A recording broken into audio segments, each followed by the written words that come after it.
할렐루야. 한 주간 동안 잘 사셨습니까? 얼굴들을 보니까 아주 밝고 참 좋습니다. 한국경제신문을 제가 구독하고 있는데 경제신문을 보니까 개인 파산 신청이 점점 코로나 때 급증을 한 걸 읽을 수 있었습니다. 코로나 시작했던 2020년에는 5만 280건, 작년에는 4만 8,969건, 올해도 약 5만 건 정도 개인 파산이 될 것으로 예측을 한다고 합니다. 코로나19로 인해서 30, 40세대 특별히 파산을 많이 경험한다고 합니다. 저금리 때 영거리 아파트를 샀는데 급등을 하는 이자가 너무 어려워진 때가 됐지요. 그리고 저금리 시대에 돈을 좀 벌겠다고 코인 시장에 끼웃거리다가 폭망한 경우도 많이 생겨나고 있습니다. 그래서 한참 활동해야 될 30대, 40대에 파산을 신청한다는 겁니다. 우리 주변에 들려오는 몇 가지 이야기들은 우리를 참 우울하게 합니다. 카드비 때문에 가족이 동반 자살을 한 경우도 생겨났고, 전기요금을 못 낸 장애인 부부 가정이 단전을 당하다가 아이가 촛불을 켜고 좀 볼 보다가 불이 난 경우도 있었고요. 또한 여자 대학생이 1,500만 원의 빚이 달리다가 극단적 선택하는 경우도 있었고, 3, 4개월 동안 빌린 월세를 못 내서 장애인 부부가 극단적 선택한 경우도 생겨났고, 학비가 계속 오르니까 융자를 받아 학교를 다녔는데 졸업 후에 취직이 안 돼. 알바로 전전하다가 어려워하는 우리 청년들도 많이 봅니다. 우리 본문에는 참 가련하고 가난한 사람이 하나 등장합니다. 현대적으로 말하면 파산자입니다. 파산도 극한의 파산을 경험하고 있습니다. 자녀도 인신매매를 할 수밖에 없는 상황이 된 상황이 있은 여자 이야기입니다. 아마 엘리사가 신학교를 운영하고 있던 것 같아요. 주의 종을 만들려고 신학교를 운영하고 있었는데, 나이든 중년의 남자가 신학교에 입학해서 공부를 했습니다. 근데 그만 어떤 일인지 모르지만 질병에 걸려서 죽음을 맞이합니다. 그러니 학교를 다닌다고 하다 보니 경제활동이 없었을 것이고, 자녀는 낳았고 키웠는데 다 빚이겠지요. 그마저도 이제 가장이 죽었으니 이 빚을 감당할 길이 없습니다. 빚쟁이들이 와서 요구를 합니다. 빚을 내놔라. 안 그러면 너의 두 아들을 노예로 끌고 가겠다. 종으로 만들겠다. 극한의 상황을 만난 한 사람의 이야기입니다. 여러분, 지금이야 긴급 사회복지제도도 있고 개인 파산을 해서 제로부터 시작하는 경우도 있지만, 옛날에는 이런 경험이 없었지요. 수천 년 전 이야기지 않습니까? 참 어려운 상황을 만났습니다. 자, 오늘 본문에 어떻게 이 문제를 해결할 수 있을까요? 저는 지난주에는 야베스의 축복에 관한 말씀을 함께 드린 적이 있습니다. 제가 아예 작정을 해놓고 복을 설교하는 이유는 이제 우리 성도들이 복을 받았다는 생각 때문입니다. 이제 경제가 어려워질 겁니다. 올부터 내년까지 극심한 어려움을 겪게 될 겁니다. 그때 믿는 자들이 정신을 똑바로 차리고 성경적 원리를 가지고 복을 받아야 될 때가 됐다고 생각했기 때문입니다. 성도 여러분, 신앙생활 잘해도 경제적 위기가 찾아옵니다. 오늘 본문도 보면 부인이 죽은 남편은 이렇게 말합니다. 당신의 제자는 얼마나 신앙이 좋았는지 당신도 아는 바지 않습니까? 이렇게 말해요. 신앙이 좋았다는 건 부인도 인정하는 그런 신앙이 좋았으니 신학교 갔겠지요. 늦은 시간에 갔겠지요. 성경은 구원의 책입니다. 구원에 관한 말씀이 있습니다. 그러나 구원에 관한 말씀만 있는 건 아니에요. 예를 들어 말씀을 드리면 신약 성경에는 구원에 관한 말씀의 성구가 215개가 나옵니다. 그런데 경제활동에 관한 성구는 2086개가 나옵니다. 10배가 더 넘게 경제에 관한 얘기가 나와요. 예수님의 비유가 38개입니다. 그중에 경제 비유가 16개예요. 반이 경제활동이에요. 그러니까 성경을 오해하시면 안 돼요. 구원에 관한 말씀만 있다? 아니요. 구원받은 성도가 어떻게 경제활동해야 되느냐는 말씀이 나와 있어요. 그러니까 지혜롭게 성경을 보셔야 돼요. 특별히 예수님이 마태복음 13장 22절 이렇게 말씀합니다. 말씀을 듣고 깨닫지 못하고 열매 맺지 못한 이유가 뭐냐? 이렇게 예수님 말씀하십니다. 세상의 염려와 재리의 유혹에 막혀 말씀을 결실하지 못하는 자다. 우리 신앙을 막는 게 두 가지 있다는 거예요. 염려와 재리, 재정의 문제 때문에 근심하다 보니 열매를 못 맺는다는 거예요. 그러니까 신앙을 방해하는 것 중에 하나가 뭐냐? 경제라는 거예요.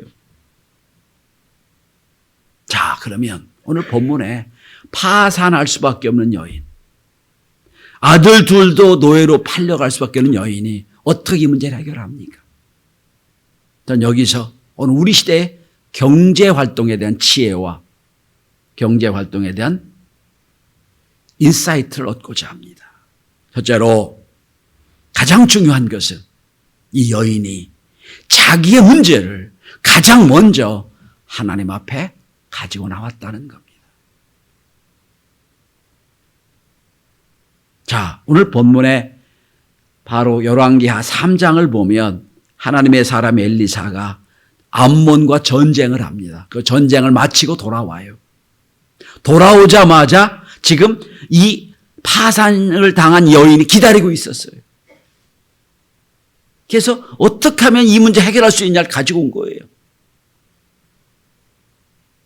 당시 구약의 관점에서 선지자, 예언자는 하나님을 대신한 사람이에요. 그러니까 엘리사에게 문제를 가지고 나왔다는 걸 오늘 우리식으로 표현하면 하나님 앞에 자기 문제를 가지고 왔다는 것과 똑같은 겁니다. 자, 이 사람이 파산을 할 수밖에 없어서 부자를 찾아가서 돈을 좀 빌려달라고 한 거 아니에요. 빚쟁이를 찾아가서 좀 살려달라고 한 것도 아니고요. 어쩔 수 없는 상황이 됐을 때 그는 하나님의 사람 엘리사를 찾아갔다는 겁니다. 근데 여러분, 엘리사는 사람이잖아요. 무슨 재정이 넉넉한 사람이 아니고 주의 종 아닙니까? 돌이 없어요. 엘리야가 뭐라고 한 줄 아세요? 찾아온 여인을 보고 이렇게 말합니다. 오늘 한번 본문을 한번 보시기 바랍니다. 2절에 이렇게 말합니다. 내가 너를 위하여 어떻게 하랴? 난 할 방법이 없다는 거예요. 난 할 능력이 없다. 네가 아무리 나를 가져도 난 할 수밖에 없다. 할 능력이 없다. 할 방법이 없다는 거예요. 내가 너를 어떻게 하랴? 여러분이 저한테 와서 문제를 누가 아프다, 누가 어렵다, 대하고 또 그 얘기합니다. 난 할 방법이 없어요. 그런데 여기서부터 문제가 풀어지기 시작하는 거예요. 엘리사 하나님의 사람은 해결할 수 없어요. 하나님이 해결할 수 있어요. 오늘 본문에 엘리사 해결하는 게 아니잖아요. 하나님이 해결하는 방법이죠. 여러분, 우리가 여러 가지 문제를 만나고 어려움을 만나고 장애를 만납니다. 그때마다 우리가 할 게 뭡니까? 하나님 앞에 그 문제를 가지고 나오는 거예요. 그것도 맨 먼저.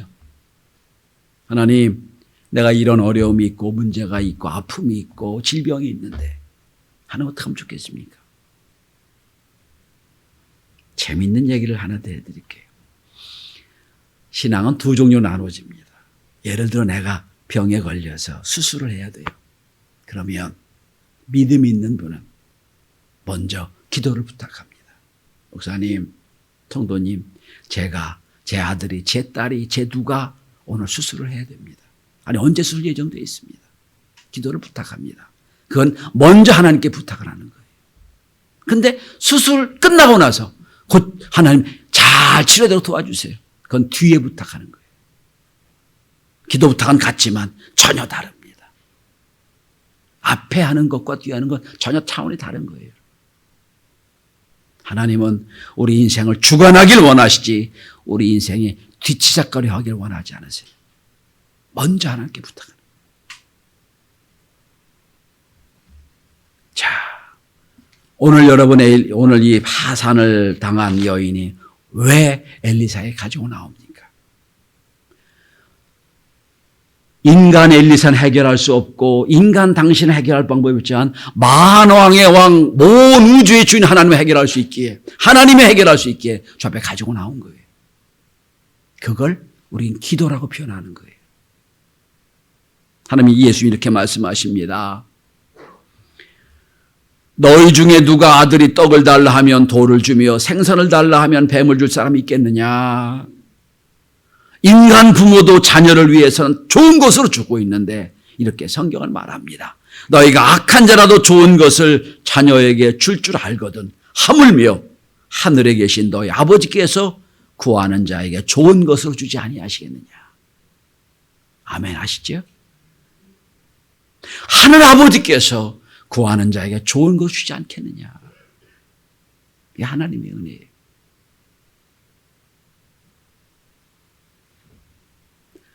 하나님과 나와의 관계를 분명히 하고 하나님 나의 아버지십니다. 난 하나님의 자녀입니다. 그러니 내 인생에 책임져 주십시오. 이게 기도예요. 예수 믿어 기쁨을 누리려면 기도의 은혜를 먼저 누리셔야 돼요. 아, 이게 기도하면 이렇게 되는 거구나. 기도하면 이렇게 역사가 나타나는 거구나. 오늘 그래서 파산당한 여인이 엘리사를 찾아와서 부탁을 하는 거예요. 여러분, 여러분의 모든 문제, 여러분의 모든 비전, 여러분의 모든 갖고 있는 생각들을 하나님과 함께 의논하십시오. 먼저 의논하십시오. 먼저 찾으십시오. 그럼 하나님이 방법을 알려주시고 길을 열어주시게 될 것입니다. 두 번째입니다. 자, 이제부터 시작입니다. 가지고 나왔더니 오늘 본문의 2절을 한번 보시기 바랍니다. 내가 너를 어떻게 하랴? 난 방법이 없다. 난 능력이 없다라고 얘기해 놓고 나선 이렇게 말합니다. 하나님은 여러분 축복하시는데 복을 주시는데 첫 번째 원리입니다. 항상 나에게 주신 것으로 내게 있는 것으로 복을 주십니다. 이렇게 질문하세요. 오늘 2절입니다. 내 집에 무엇이 있는지 내게 말하라. 여러분 주목해 보셔야 돼요. 생각을 좀 한번 바꿔보시죠. 여러분 다 없고 다 팔아가지고 이제 아무것도 없어요. 집에 이제 아들 둘, 생떼 같은 아들들도 노예로 팔려갈 그 집에 무엇이 있겠어요? 아무것도 없지. 이거 물어보는 것 자체가 실례예요. 아니 파산당한 사랑인데 아무것도 없는데 뭐 있냐고 물어보면 어떻게 말해야 됩니까? 없잖아요. 말할 필요도 없어요.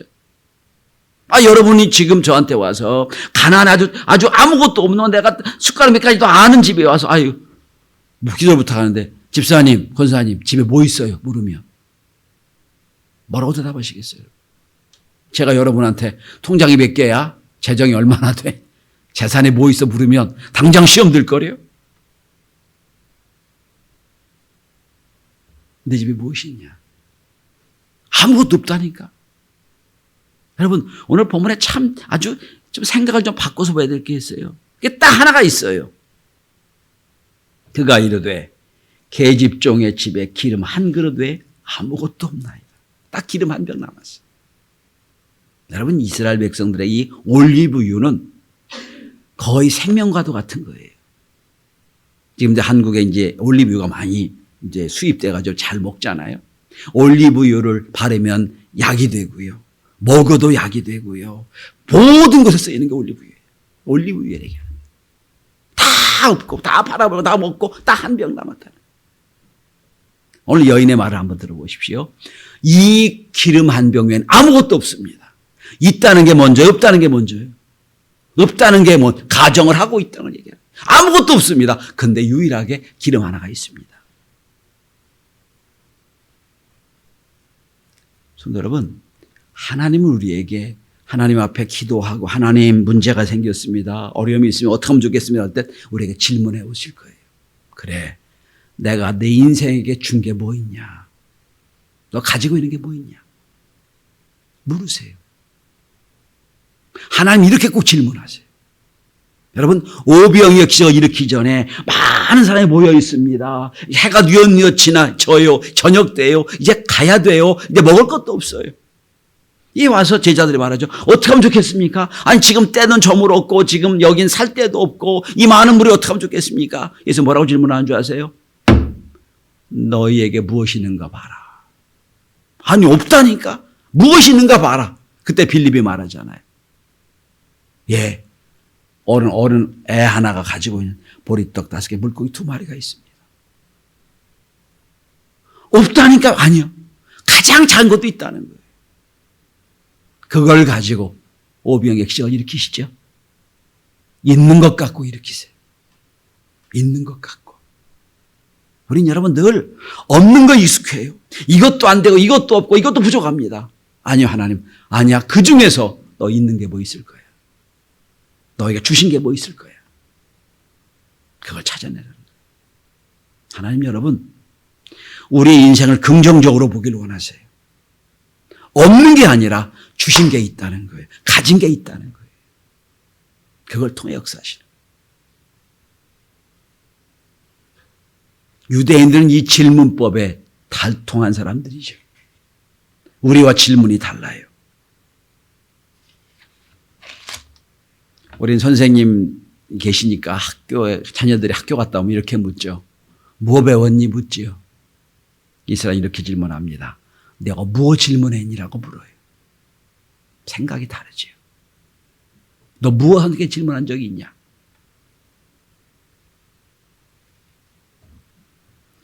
자, 엘리사나 예수님의 질문은 한 가지의 원인은 똑같아요. 결론은 똑같아요. 내가 가지고 있는 것을 발견하기를 원하시는 거예요. 우린 늘 없는 것, 부족한 것, 모자란 것에 집중하다 보니 그거 없는 것만 불평을 해요. 아니요, 하나님은 아니세요. 불평하지 말고 너 가진 거 있을 거다. 그걸 통해 주신 은혜가 있다는 거예요. 그걸 찾으십시오. 제가 리더십을 공부한 사람입니다. 리더십 사춘이 성공하기. 성공학을 많이 제 방에 가면 자기 개발책, 성경책이 참 많이 있어요. 근데 쭉 수십 권의 책을 읽어도 똑같아요. 결론은 똑같아요. 자기 개발. 강점을 더 발전시키라는 거예요. 약점을 개발하기 너무 힘들다는 거예요. 강점을 개발하고 발전시킨 뒤에 약점을 보완해라. 이게 원리예요. 그 약점 때문에 안타까워하고 약점 때문에 어려워하지 말고 너 강점을 강하게 하라.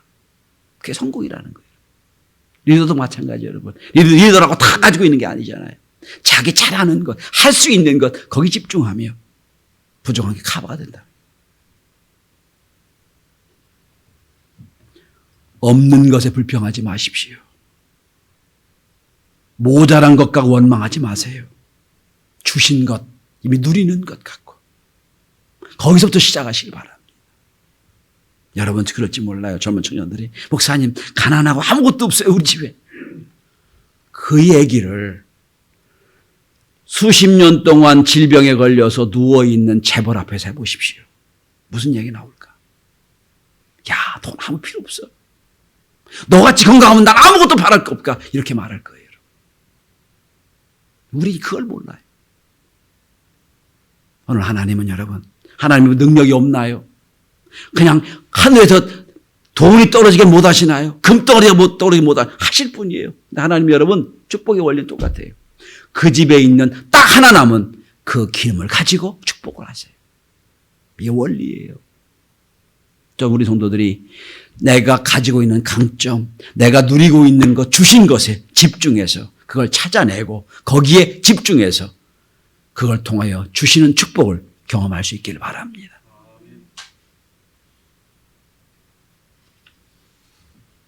자, 마지막 세 번째입니다. 문제를 하나님께 먼저 가지고 왔고요. 가지고 왔더니 하나님은 그 엘리야는 있는 것에 집중하게 만듭니다. 너 있는 게 뭐냐? 예, 기름 한 병이 있습니다. 그걸 갖고 축복을 하십니다. 세 번째입니다. 축복의 원리는 순종할 때 축복이 시작이 됩니다. 기름 한 병 있다고 그랬어요. 그죠? 그랬더니 여러분 3절과 4절에 보면 엘리사가 이 여인과 아들에게 명령을 두 가지를 합니다. 첫 번째 명령입니다. 그릇을 빌려오라는 명령이에요. 그런데 조금 빌리지 말고 있는 걸 다 동네 사람들 다 빌려오라고 얘기합니다. 많이 빌리라고 합니다. 첫 번째 말씀이에요. 그릇을 빌려와라. 두 번째는, 자, 첫 번째부터 하겠습니다. 3절입니다. 이웃에게 그릇을 빌리라. 빈 그릇을 빌리되 조금 빌리지 말고 다 빌려오라는 거예요. 여기서 한번 주목해 보십시다. 당장 필요한 게 뭐가 필요해요? 돈이 필요하죠. 당장 필요한 게 지금 먹고 살 게 필요하죠. 아니 근데 전혀 관계도 없는 그릇을 빌려오라는 거예요. 지금 있는 그릇도 지금 담을 게 없어 있는데, 담을 게 없어서 지금 빈 그릇이 있는데 그것 그만두고 다 그릇을 빌려오라는 거예요, 여러분. 말이 안 되잖아요. 합리적으로 인과관계가 없잖아요. 아니 당장 필요한 게 아닌데, 지금도 그릇이 남아두는데 무슨 그릇을 갖고 오라고 그래요. 이렇게 반대 질문할 수 있을 거예요. 왜 그 그릇을 빌려하느냐? 묻지 않아요. 빌려오니까 빌려오는 거예요. 특별히 저는 본문에 다른 쪽에 주목을 해봤어요. 이 두 아들, 아마 우리 청년들처럼 막 이 세상에 민감할 나이의 학생들이었을 거예요. 청소년들이었을 거예요. 여러분, 이 아이들에게 야, 너 밖에 나가서 내 친구 집에 가서 그릇을 빌려와라. 이거 쉬운 일이 아닐 겁니다. 빌려오라고 하는 순간, 야, 네 집 참 가난하구나 인정하는 게 될 거예요. 갖다 주라도 쭈빅거리는 아이들한테 그릇을 빌려와라. 그것도 빈 그릇 빌려와라. 많이 빌려와라. 야, 왜 너희 집에 왜 필요한데? 설명할 방법이 없잖아. 빌려오라는 거예요. 그런데 이 여인과 두 아들은 철저하게 순종합니다. 이유가 뭔지 몰라. 왜 빌려오는지 몰라. 설명도 안 해. 엘리사는. 빌려오라는 거예요. 빌려왔어요. 때로 여러분, 하나님은 우리에게 내 문제와 전혀 관계없는 명령을 하실 때가 많아요. 그냥 생뚱맞은 명령, 생뚱맞은 말씀인데 그래요. 하나님은 여러분 우리보다 앞서가신 분이세요. 우리 인생에 두 세수를 앞에 놓고 말씀하시는 게 하나님 명령이에요. 우린 내놓을 것밖에 몰라요. 인간관계를 자꾸 따져요. 그게 맞냐 틀리냐, 왜 그거 해야 되느냐 따져요. 하나님은 그렇지 않으세요. 하나님은 먼 데 앞에 놓고 말씀하시는 거예요. 두 번째 명령이 있어요. 이제는 다 빌려왔냐. 다 방에다 다 집어넣어라. 너는 네 두 아들과 함께 방에 문을 닫고, 너 기름병 갖고 있지. 기름병에 비닐을 자꾸 따라라. 아마 여기 우리 청년들은 이렇게 생각해요. 목사님, 무슨 말씀을 하시는 거예요 지금? 그게 기적이 말이 됩니까? 이렇게 의문 가지고 계실 거예요. 저도 그랬으니까. 저도. 여러분, 한 병 기름이 수백 병의 기름으로 만들어진 건 하나님 소관이 내 소관 아니에요. 하나님 하시면 하는 거예요. 여러분, 이스라엘 백성이 홍해를 마른 땅으로 건너갔다. 아유, 목사님 무슨 말씀 그렇게 신화적인 말씀을 하세요? 그렇게 생각할 수도 있어요. 성경은 그렇게 건너갔다고 말씀하십니다. 그걸 믿는 많은 인류의 3분의 1이 그 말씀을 믿어요. 그건 하나님이 하시는 일이에요. 내가 따질 일이 아니에요.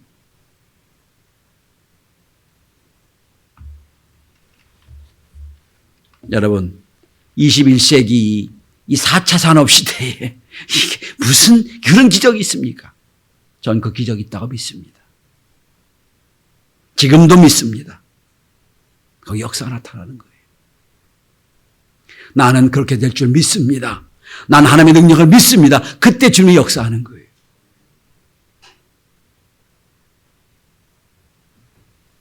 어떻게 됐습니까? 빌려온 그릇이 다 찰 동안 기름의 그릇이 쫙 채워집니다. 이게 하나님의 축복이에요. 여러분, 경제 위기 때 여러분 먼저 여러분의 가지고 있는 큰 거든 적은 거든 여러분 문제를 하나님께 먼저 맡기십시오. 하나님, 이러이런 문제, 어려움이 있습니다. 하나님, 난 나의 하나님이 나의 하나님 아버지시고 난 자녀이니 하나님 책임져 주십시오. 기도를 하십시오. 그때 하나님 우리가 가진 걸 찾게 하실 겁니다. 무엇 가지고 있냐? 네가 무엇 강점이 있느냐? 그걸 통하여 하나님이 축복하실 겁니다. 그게 내 이성에 맞냐, 내 합리적으로 맞냐, 지금 조류에 맞냐 따지지 마세요. 하나님 말씀 무조건 순종하게 돼 있어요. 요즘에 하나님 말씀에 순종한 걸 뒤에 보니까 다 과학적으로 맞는 게 다 입증되고 있잖아요. 여러분 5,000년 전에 이스라엘 백성에게 하나님 말씀하십니다. 일주일에 한 번 7일은 쉬어라, 안식일을 지켜라. 지금 여러분 그게 어디까지 갔어요 여러분? 토요일도 쉬죠? 이제 금요일도 쉬자고 하는 거예요 여러분. 5,000년 전에 이미 말씀하셨어요. 일주일에 한 번은 쉬어야 된다. 무조건 쉬어라. 종도 쉬어라. 지금 그게 더 확대되고 있잖아요. 여러분 우리 교회는 온전한 11조를 드려서 복을 받는 사람들이 많이 있습니다. 그게 다 하나님 주신 명령대로 순종하는 거예요. 이유가 없지요. 설명이 안 되지요. 그럼 하나님이 하시는 거예요. 전 우리 청년들이 글쎄 모르겠습니다. 주일 하루만은 알바도 하지 않고 하나님 말씀에 집중하는 은혜가 있길 바랍니다. 하나님께 투자해 보십시오. 어떻게 역사하는지.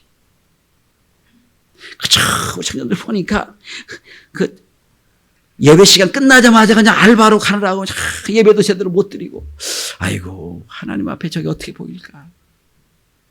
속당할 때가 많아요.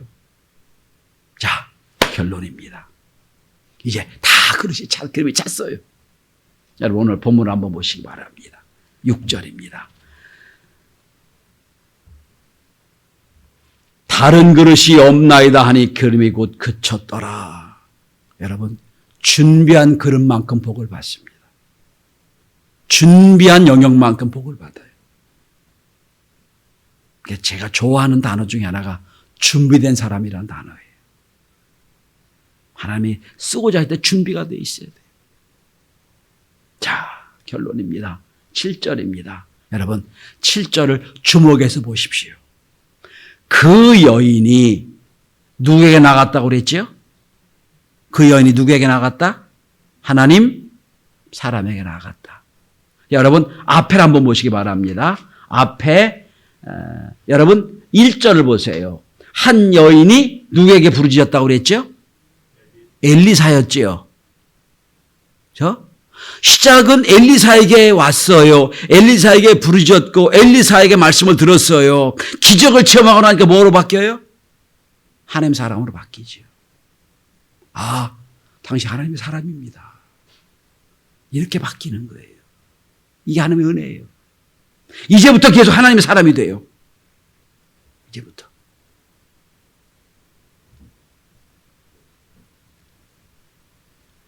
오늘 본문을 보십시다. 복을 받았어요. 기름을 많이 받았어요. 이제 기름 바르면 되는 거예요. 이렇게 말씀합니다. 7절입니다. 그가 이르되 너는 가서 기름을 바라 빚을 갚고. 이게 성경적 원리입니다. 먼저 빚을 갚아라. 먼저 빚을 갚아. 너에게 너에게 빚 준 사람들도 그 사람 똑같은 사람이야. 너 빚 안 주니까 너 힘들어해. 그 먼저 갚아. 경제 문제 해결해. 그 다음에 그거 갖고 생활해라. 거꾸로 되면 안 돼요, 여러분. 먼저 내 것 먼저 하고 다음에 빚? 아니란 거예요, 성경. 먼저 빚을 먼저 갚고 다음에 생활해라. 이게 성경적 원리예요. 결론을 맺습니다. 성도 여러분, 어떻게 보면 이제 우리 교회는 그런 성도가 안 나왔으면 좀 좋겠는데 파산하는 자가 많이 생겨나게 될 겁니다. 어쩔 수 없이 될 겁니다. 워낙 코로나 때 돈을 많이 풀어놔가지고 그 돈을 회수하지 않으면 안 되게 돼 있거든요. 회수해야 돼요. 인플레를 감수하고라도 회수해야 돼요. 그게 경제입니다. 지금 세계 경제예요. 그러니까 6개월 동안 힘들게 할 거냐 10년 흉정하게 할 거냐 그 경제 양쪽에 둘 중에 하나 결정해야 되거든요. 어려울 거예요. 오늘 본문의 원리를 잘 기억하십시오. 그리고 하나님 주신 놀라운 축복을 경험하는, 파산이 아니라 다 갚고도 남아 생활이 넉넉해진 오늘 파산당한 여인의 가족과 같이 경실의 모든 성도들이 이 어려운 위기를 믿음으로, 축복으로 극복해낼 수 있기를 주의 이름으로 축원합니다. 기도합니다.